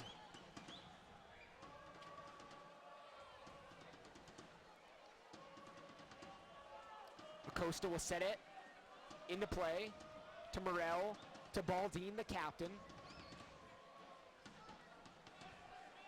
Rauhofer and him weren't on the same page on that one as it went directly to the Galaxy, as they'll look to move into the attack. Aris, pressured by Rauhofer.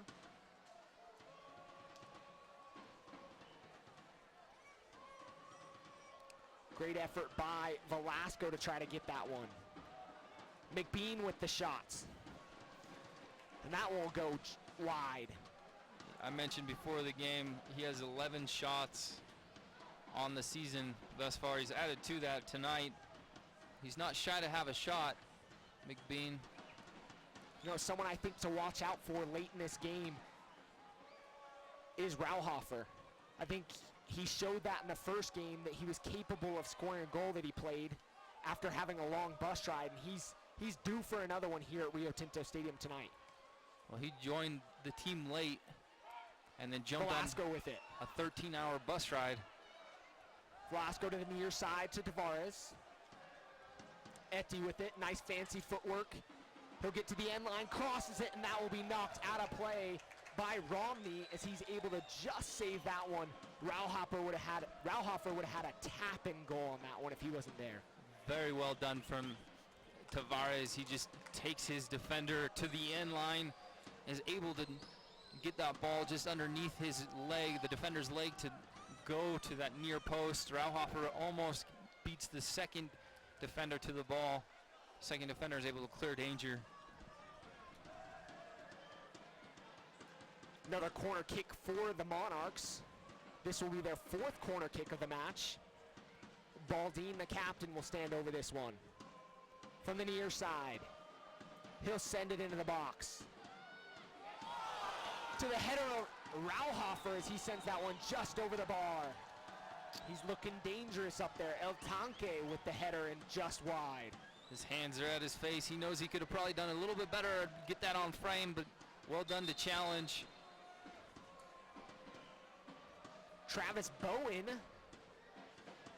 is going to sub into this match as Ryo Fuji will check out.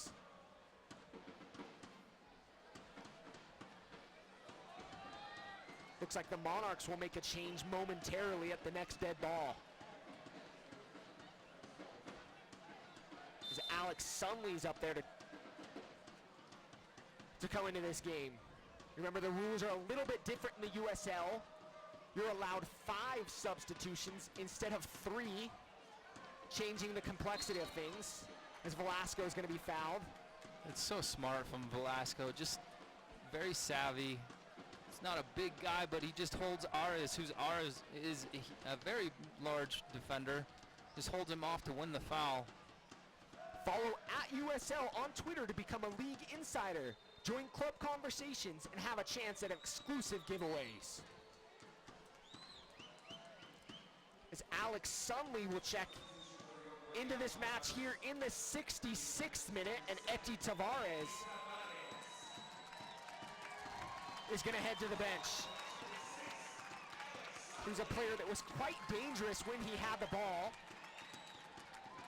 but as of recent hasn't been able to find the ball.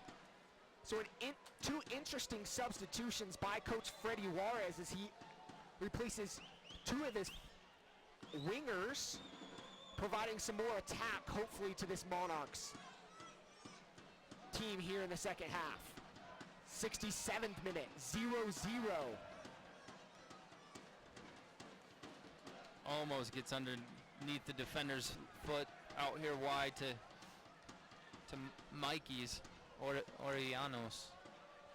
Oriana could have been off on the races if that one would have found his feet.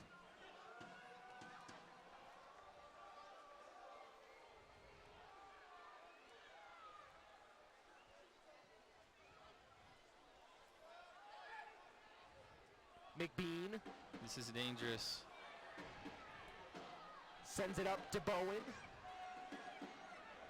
The Monarchs are going to provide double team him, and they'll win that one. Rauhofer's going to be called for the foul as he had his elbow to the back. Oster is the captain. Rauhofer has had a bit of banter with center referee Brad Jensen throughout this match. You like to see him arguing his point. The rain continues to fall here at Rio Tinto Stadium. 68 minutes in, 0-0. Both teams with some all right opportunities, nothing super special so far. Morel gets turned. Lassiter in the box. That'll be cleared out by the Monarchs. Cover Aras to the back line, and he'll get it back. He's looking for someone to check, looking for McBean. It's important Nothing for going. Monarchs keep the ball here now. They just defended for a couple of minutes. They don't have to go forward. Just keep the ball. Sunley back to Baldine. Baldine's going to look to switch it up over top. Great job by Joe Franco on the near side to play it right back to his keeper with a simple header. Looked like Sunley was trying to stretch on the other side. If it finds that over the top, he could have a good first touch into dangerous area.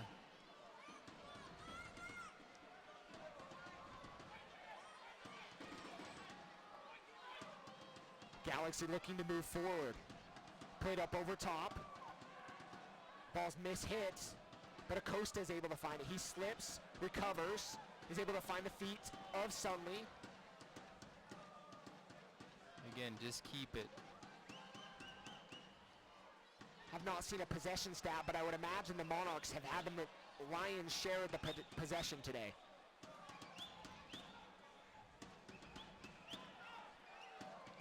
Mendiol looks for the little dink. Unable to get around the defense of the Monarchs. McGovern into the attack here on the near side. He's 1v1. Nice little shake. He'll get to the touchline, tries to play it in. And will be last touched by the Monarchs. The sideline official was pointing to the corner, and Brad Jensen overrode that decision for a goal kick, as Diop's going to look to put things in play. McGovern just looked like he was making that delayed pass where he can hope for a deflection for a corner kick. Sometimes you just have to whip things into the mix, Sean, just to provide that opportunity. Ball's played up to Rauhofer. He'll play it out wide to Velasco. Velasco's going to go 1v1 with his right foot, and that one's going to be parried away. On the left foot is shot by Ricardo Velasco. Oriana was just sitting there, hopeful that the ball would fall to him on the far side. Good job, well done from Diop to clear danger. McBean.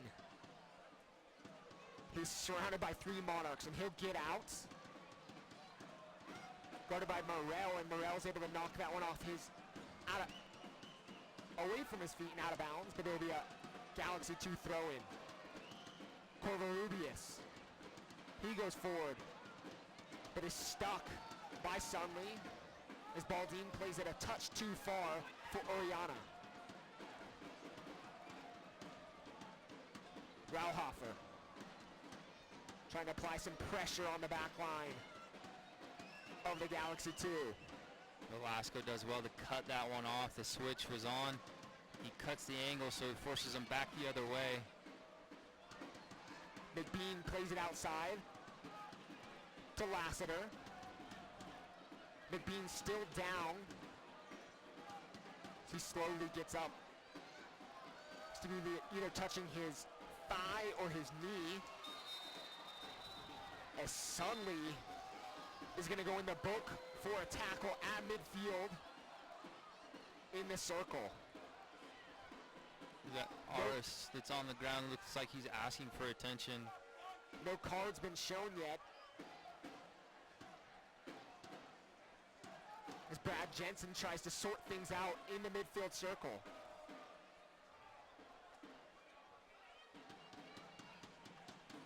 It's like a conference in the middle of the field as Aris gets his attention, maybe cramping up. Brad Jensen's gonna give a little pet, a little talking to Alex Sunley. He's probably lucky to not go in the box on that one. Yeah, I agree with you. He deserved a caution probably for that challenge. Ball's gonna be whipped in. McBean's gonna settle, but he'll lose possession. Baldin with it, switches it out to the near side to McGovern. He has a little bit of space. Plays it in to Rauhofer. Rauhofer with it. He's looking. He'll chip it up over top to Velasco, who's looking for it at his feet. Oriana was wide open on the far side and was looking for that one and calling for it. Yeah, Oriana. But Oriana just couldn't see him.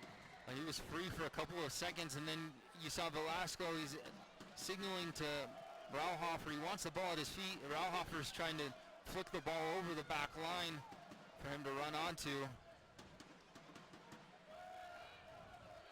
Ball's going to go all the way back to the keeper.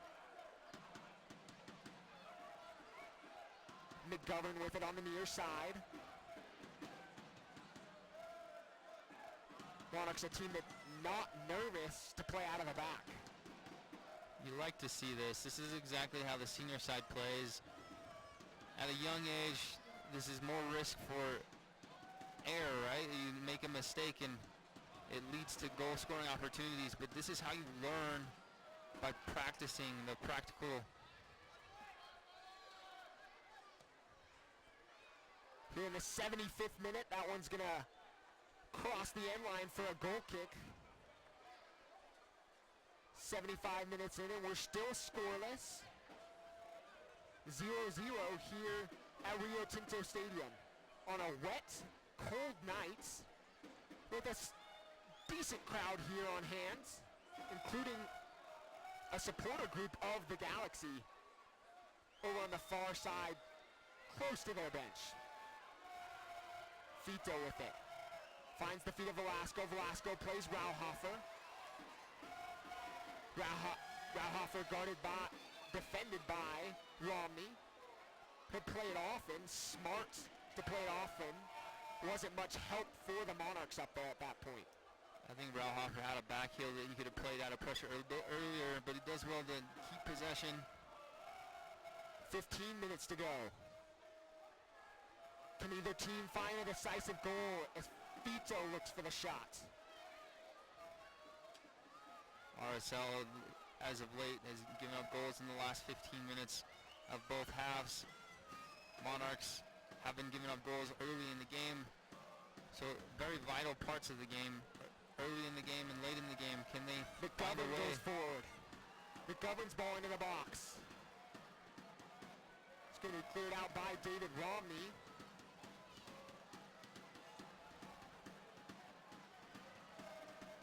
Lassiter with it. He keeps it in.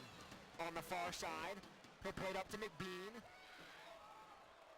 If that ball was able to find the near side of the field, it would have found the feet of Bowen, who was wide open, as McGovern was slow to get back. And you saw McBean, he was trying to lay the ball off back over to Lassiter. But if he had just received the ball and gone the other way. Looks like we won't get an opportunity to see Rauhofer score here in his first game at Rio Tinto Stadium, as Leon Brown, the Notre Dame product, will enter in this game in the 77th minute. Leon Brown was the 2010 Massachusetts Gatorade Player of the Year. He broke a lot of Charlie Davies records. Charlie Davies, of course, playing for the New England Revolution. We saw him in action tonight. Velasco. He's going to swing it to Oriana, and that one's going to be short and never reach its destination. Galaxy will play out of the back. We've seen Brown a couple times this season. He's very fast, very quick up top. Maybe he can stretch the LA Galaxy too late in this game. Coach Freddie Juarez looking for that attack as he's changed out all three of his attacking players up top so far in this one. He's used 3 subs so far, 2 remaining, with under 15 minutes left in this one. Remember, guys, we're just a quarter of the way through the campaign for the USL 2015 season. There's 24 teams, 12 teams make the playoffs in October, 6 each from each conference. Leon Brown to Morel, back to Brown, to Sunley, out wide to Velasco. Velasco's going to send it in the box, finds the feet of Morel, and he sends it just up and over the crossbar. It's a great run from your outside back, getting in that dangerous spot.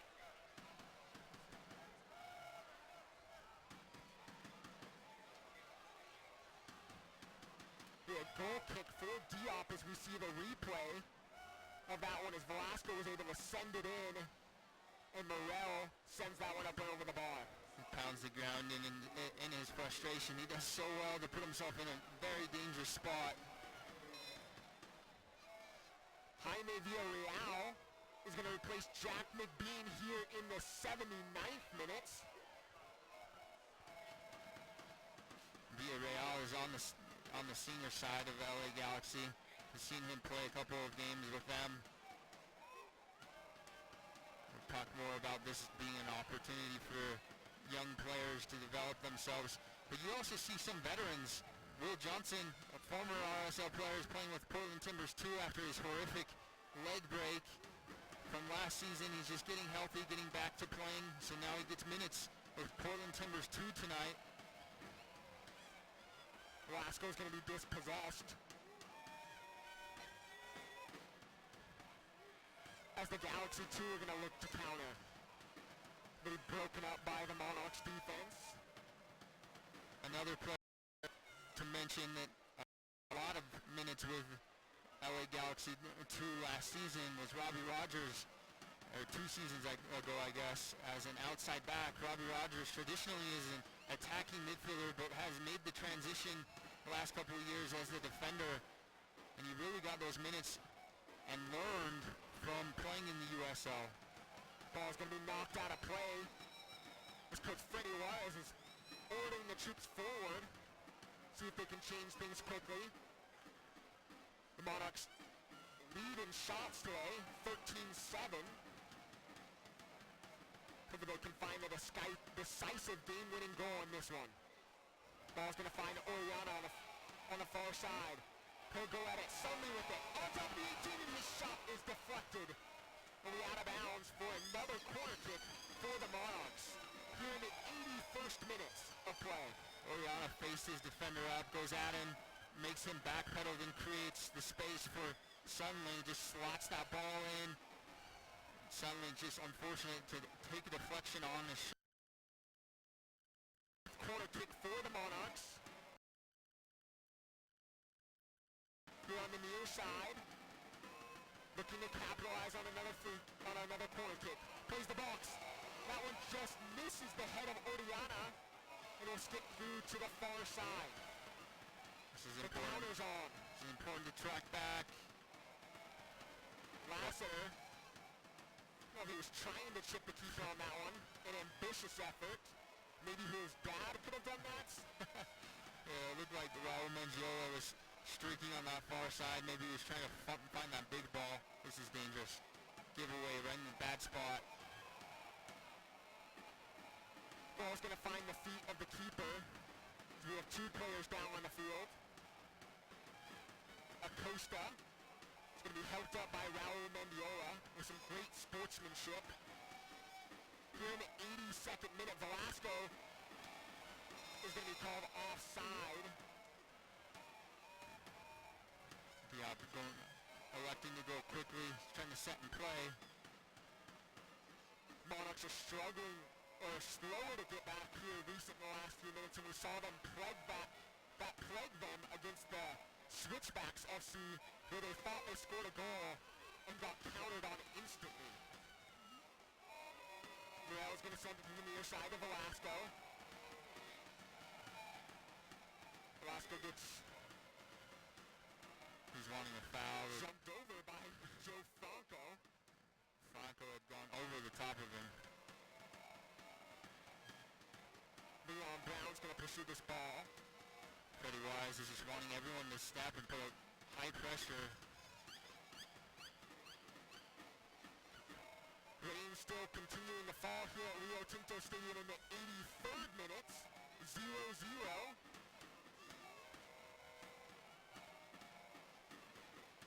Fito's going to play it for the Baldine.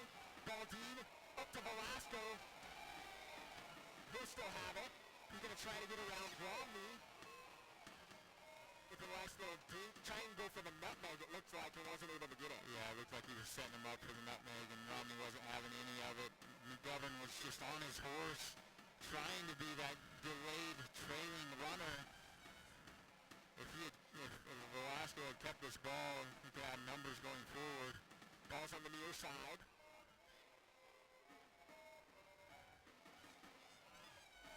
Knocked forward. Muriel tries to settle with his chest.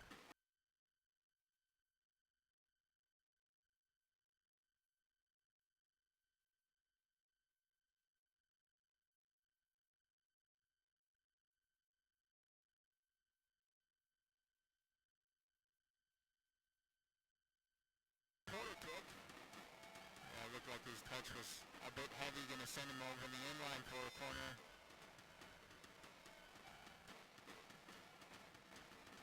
Be a throw-in on the far side of the field. Soto's going to step up for the throw-in. So going to be multiple substitutions here. As Lucas Baldine is going to take a seat on the bench. Tyler Arnon enters the game. Number 19, Tyler Arnon. He's a Big Ten midfielder of the year from Michigan. He played there under Craig Weibel, I believe, who's now the acting director for Real Salt Lake. Technical director, correct. we're going to see a change for the Galaxy as well. Oscar Soto is going to head to the bench. And Bradley Diallo is going to enter this one. Brown with the hold-up play. He's all alone, no help. Sumner's going to slow things up. Ball looked to be deflected.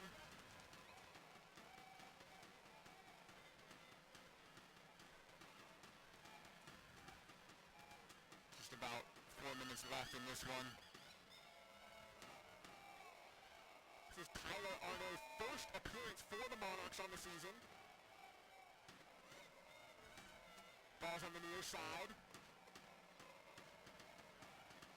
Little skill by Diallo.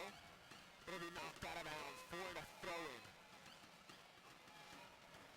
So Villarreal just knocks it out of play here. 87 minutes into this one. Still scoreless. We're going to see another Monarch change, and this will be the fifth and final change here, as Ricardo Velasco is going to take a seat on the bench, and Coco Navarro, another academy product, is going to step into this one. Coco Navarro scored the inaugural goal for the club against Portland Timbers 2.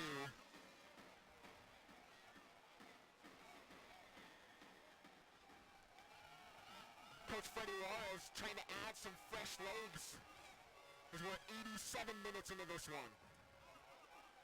McGovern's going to win that one off the goal kick. And Mo's going to deflect that. Be sent forward.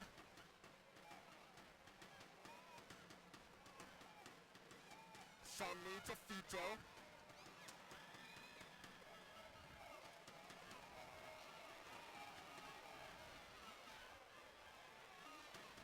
Oriana, his pass is just in front of Brown, is unable to find him. Good touch from Brown. It's a fantastic touch. He's got players behind him. Ball pinged in at his foot. Good first touch. It just lands right at his foot to hold his defender off and win the foul. 88 minutes here at Rio Tinto Stadium.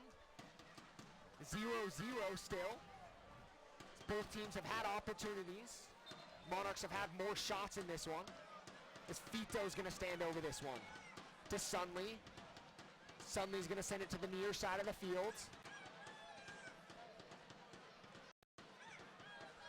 Ball's going to find the feet of the Monarchs. Leon Brown with it at top of the 18. He's going to be dispossessed. It's going to find the feet of Lassiter.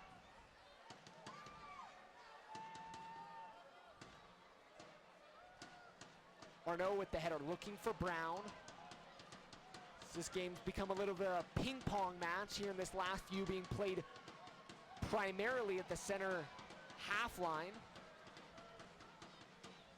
Galaxy 2 will play it back to the keeper, Diop, and he'll play it up into the bleachers here at Rio Tinto Stadium.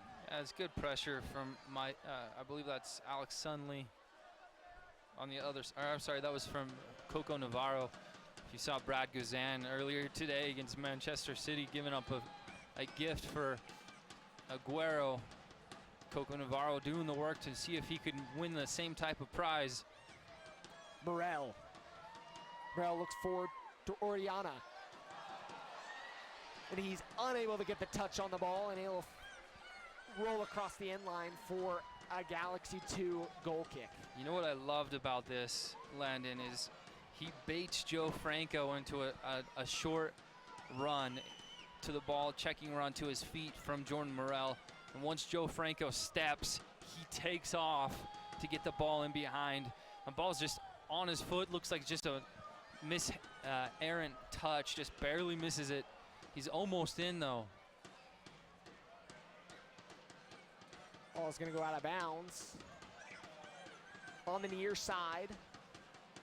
Be a Galaxy 2 throw-in.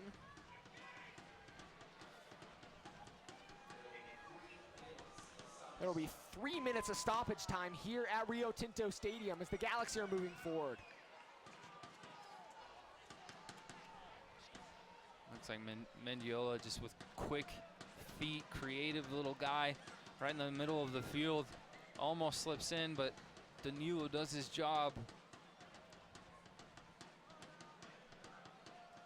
We'd like to thank our sponsors again. The famous Budweiser beer, brewed the hard way. The beer that starts with a full flavor and ends with a crisp, fast finish. This Bud's for you. We had a goal kick for the Monarchs. Real Salt Lake and Monarchs broadcasts are heard on ESPN 700. Your home of soccer in Utah is Utah's #1 sports talk, ESPN 700. Corner Bakery Cafe, come get a taste of what's happening at your corner. And by LifeVantage, helping people achieve health, wealth, and personal freedom.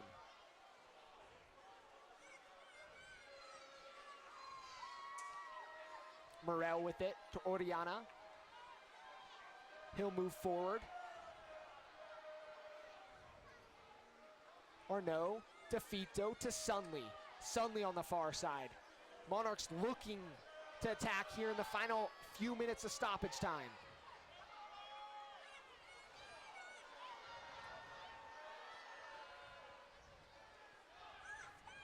Be cleared out of the defensive end and looking for the break as Arnaud looks to settle it. He'll play it forward. This could be dangerous. Ball's gonna take a nice wet skip.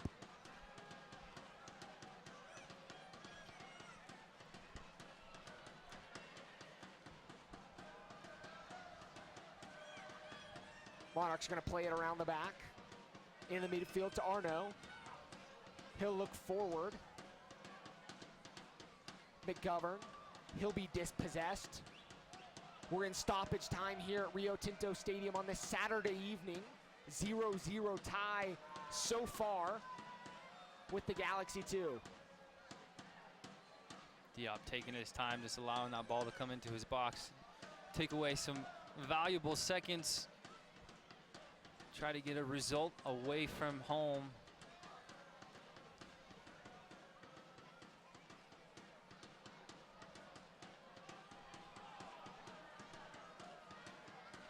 Ball's on the near side.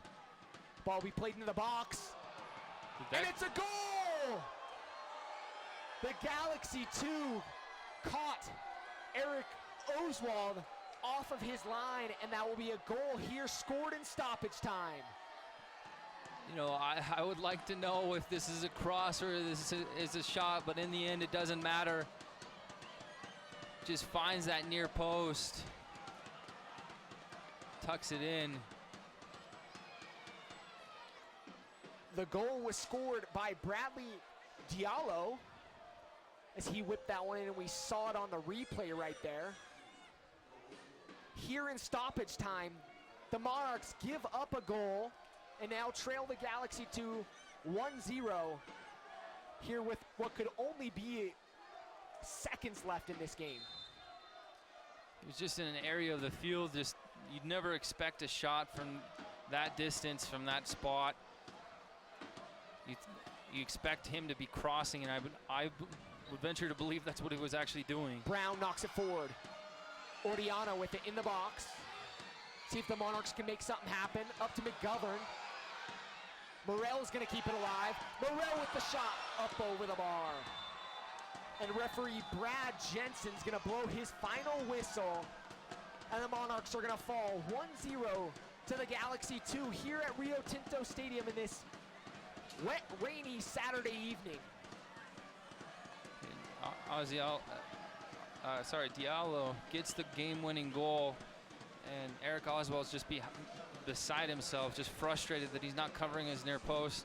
But like I said, I don't think Diallo's really trying to go to goal there. Maybe he is, maybe he'll argue, goal scorer will argue that. But they get that game-winning goal with just seconds remaining.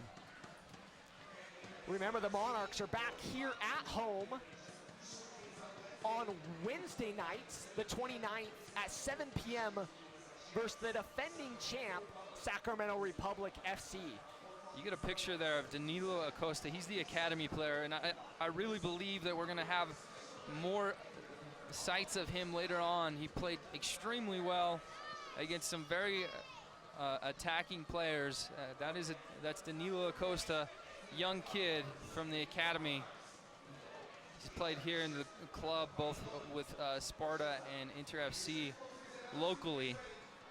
And the Utah National Guard man of the match for tonight is Danilo Acosta, who Sean was just mentioning had a phenomenal game tonight, played well in the back, unlucky to not come away with the shutouts.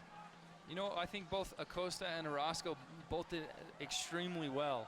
They played well in combination. Their organization in the center of the field was very good. They possessed well. It's just those closing minutes. Can they seal it off? And this is a lesson to be learned as a young professional. Game's almost over. Can you find a way to just kill the game? It's tough to watch the Monarchs players stepping off the field as they could smell the 1 point at least when they could have possibly had 3 points, and they're going to walk away with 0 and stay in the cellar in the Western Conference. It's definitely a gut punch result for tonight, but it's a lesson to be learned. First-year program, and it's something that they'll learn from as the season develops. Like I said, we're a quarter of the way into the season. The top 6 teams in the conference make the playoffs. So still a lot of games to be played.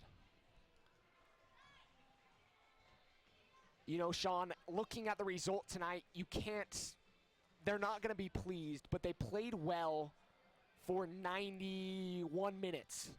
It's something that they're going to have to fix here moving forward and complete the games. They worked on managing not to give up a late goal or an early goal, which plagued them so far in the season, but they gave up a late goal. Yeah, we play sports and we measure our results based on wins and losses, but you bring up a good point, Landon. There's little nuggets from every game that you can pick up and learn. They went almost 92 minutes, I guess you could say, scoreless. They pitched a shutout. And with the young group in the center of the field, their back line was inexperienced in the professional level, but they were able to get the shutout for that long.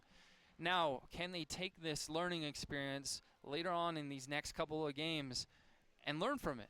Can they be more professional at the end of the game and learn how to kill the games? Like I mentioned, it's not going to be an easy task to take that next step because they have the defending USL Pro champ coming into Rio Tinto Stadium here on Wednesday night at 7 o'clock. Tickets are still available for that match. Sean, you know, it was a good game overall, positive at times, negative at others. They'll look to build on this. Absolutely. We'll get to see Justin Braun, a local talent, on Wednesday, but a good game from the Monarchs overall for 92 minutes, unfortunate in the closing minutes. We'd like to thank all of those sponsors here at this one, and a thank you to our team here, our production team, for all the work they've done, and we're signing off here from Rio Tinto Stadium. Thank you for watching. This is your home of ESPN, the Utes, and RSL Soccer. KALL North Salt Lake. KEGH Woodruff. ESPN 700.